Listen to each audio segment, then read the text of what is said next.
New this morning, this is just into CNN. Ukraine's military is claiming one of its strikes struck a place where hundreds of Russian troops were being housed, killing hundreds of them. This in the occupied Donetsk region. According to both Ukrainian and pro-Russian accounts, the troops were stationed next to an ammunition cache, which is said to have then exploded when the rockets hit. Ukraine's military claims some 400 Russian soldiers were killed, another 300 injured. CNN cannot independently confirm those numbers.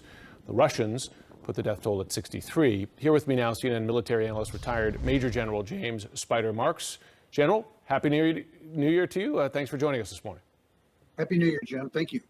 So first, the news of this strike. I don't have to tell you that for a commander, force protection is a #1 priority for troops. And this is early here. We don't know all the details, but at least Ukrainian claims they struck the ammunition cache that exploded, then killed perhaps hundreds of Russian troops. Significance of that, and why would troops be right next to an ammunition depot like that? Well, bad decision to house your troops right next to what's called an ASP, an ammo supply point. Yeah. But the Russians have increasingly, over the course of this war, the Russians have enjoyed a certain amount of sanctuary. I'm not certain where the ammo supply point was specifically, but what Ukraine has been able to do quite effectively is engage Russian forces one-on-one in tactical fights. What has been increasing in their capability is their ability to conduct long-range fires and then to synchronize that with activities on the ground. That's, creating this bubble of synchronization, this air-land battle space, and be able to achieve effects on the ground. And so when you've achieved sanctuary, and the Russians in many cases think they have sanctuary behind these enemy lines, you put yourself at great risk, and you make a lot of stupid decisions like this. And perhaps an effect of the HIMARS, which is one of the missile systems that has had an impact in the battle there. I do want to ask about the other side and losses on the other side, and that is, of course, these continuing Russian missile and drone strikes on Ukrainian cities. A lot of them get shot down, but a lot of them don't. There are just too many. The U.S. is sending one Patriot battery to bolster Ukrainian air defenses. Is that insufficient? And if so, why not more? Yeah, very insufficient. Look, where this Patriot battery is going to be deployed will provide tremendous point air defense. In other words, the area around where that battery is deployed, probably 6 launchers, will enjoy an increased amount of protection. I mean, the Patriot is a quite phenomenal capability. But in order to protect infrastructure in schools and hospitals, I mean, all the targets, all the infrastructure that the Russians are going after, is you need a much larger array of air defense capabilities. And right now, the Ukrainians have a mix of former Soviet Russian capabilities. Now this Patriot battery will be coming into the fight, but probably not for a couple of months, because the train-up period for that is pretty significant.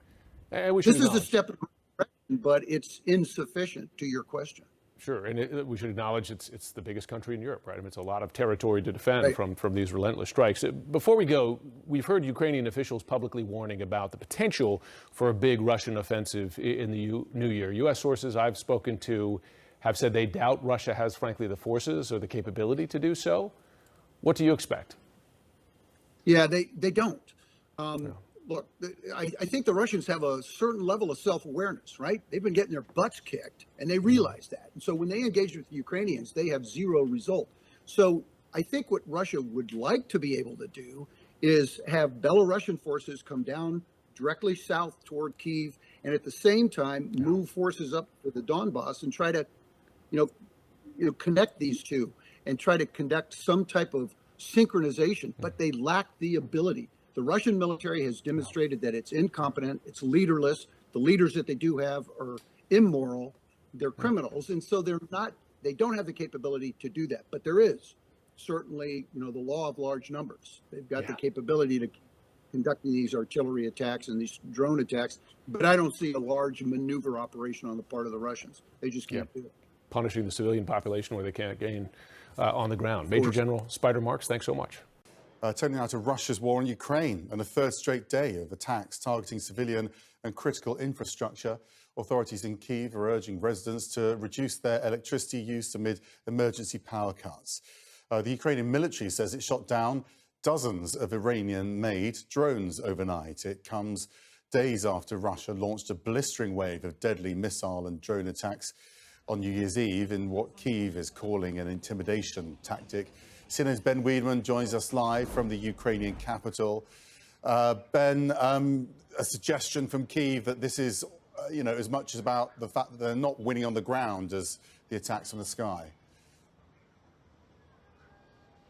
Now, that's really been the case going back to September when the Russians suffered that defeat in the Kharkiv region. The Russians have increasingly targeted the infrastructure, particularly the energy infrastructure of this country. And as far as Kyiv goes, Max, over the 4 of the last 5 days, we have seen strikes on the capital here. Over the weekend, as many as 45. They're using these Shahed 135 Iranian-made drones, which explode upon impact. Now, the strike on New Year's Eve, it killed 1 person at the time. Dozens others were injured, but another person of those injured has passed away today. As you mentioned, the authorities here are calling upon people to conserve their use of electricity because of the damage caused to the power system. Now, we're also hearing from the TASS, the Russian news agency, that as many as 63 Russian soldiers were killed on a strike, a Ukrainian strike on Makiivka, which is in the occupied part of the Donetsk region. So the Ukrainians continue to fight back, clearly, somewhat effectively. Max? In terms of what Kyiv is preparing for now, how are they dealing with their strategy through the winter? How can they cope with these onslaughts? Well, it depends upon how badly the infrastructure is hit on any given day. They're able to repair it to a certain extent, but given that this is becoming an almost daily occurrence, it's going to be harder and harder to keep the system running. Now, various countries have provided emergency generators, but that may not be enough. After all, Kyiv is a city of several million people, and you can only bring in so many generators and the fuel to power them.